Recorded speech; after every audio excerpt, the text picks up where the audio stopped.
आसंता 2025 ଜାନୁଆରୀ ମାସ 1 ତାରିଖରେ ଇଂରାଜୀ ନବବର୍ଷରେ ଶ୍ରୀ ଶ୍ରୀ ସମଲେଶ୍ୱରୀ ମନ୍ଦିରରେ ଦର୍ଶନ ସମୟ ନିର୍ଘଣ୍ଟ କରାଯାଇଛି। ଏନେଇ ଆଜି ସମଲେଶ୍ୱରୀ ମନ୍ଦିର ଟ୍ରଷ୍ଟ ବୋର୍ଡ ପକ୍ଷରୁ ସଭାପତି ସଞ୍ଜୟ ବାବୁ ସୂଚନା ଦେଇଛନ୍ତି।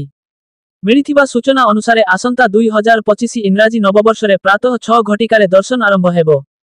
ତେବେ ପୂର୍ବାହ୍ନ 11:45 ରୁ ମଧ୍ୟାହ୍ନ 12:30 ପର୍ଯ୍ୟନ୍ତ ଅନ୍ନଭୋଗ ସମର୍ପଣ ପାଇଁ ଦର୍ଶନ ବନ୍ଦ ରହିବ। ପରେ ଅପରାହ୍ନ 12:30 ରୁ ସନ୍ଧ୍ୟା 7:45 ପର୍ଯ୍ୟନ୍ତ ଦର୍ଶନ ମିଳିବ। ଏହାସହ ସନ୍ଧ୍ୟା 7:45 ରୁ ରାତି 8:30 ପର୍ଯ୍ୟନ୍ତ ସନ୍ଧ୍ୟା ମହା ଆଳତୀ ପାଇଁ ଦର୍ଶନ ବନ୍ଦ ରହିବ।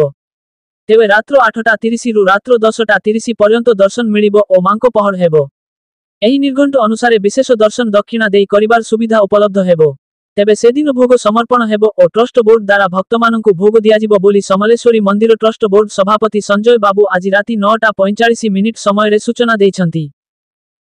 2025 ଇଂରାଜୀ ନବବର୍ଷରେ माँ समलेश्वरी पीठरे माँ दर्शन पाई ट्रस्ट बोर्ड तरफ समय सारणी प्रस्तुत करा जायछि एवं से अनुजाई सकाळ 6 घटिकारु दर्शन आरंभ हेबो मंगल आरती परे एवं यह दिवा 11:45 पर्यंत चालू रहिबो।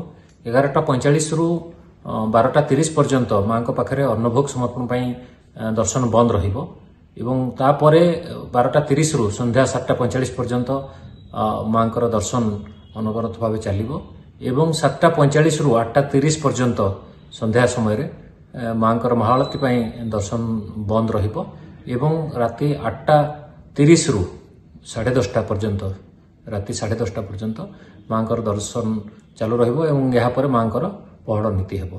एई दिन भक्त माने भोग जो नहीं जी समर्पित हेबो एवं ट्रस्ट बोर्ड तरफ सुखिला भोग देवार व्यवस्था करा जाउची एवं स्वतंत्र दर्शन पाई दक्षिणा देकरी दर्शन करिवार मध्य ट्रस्ट बोर्ड तरफ व्यवस्था करा जायछि।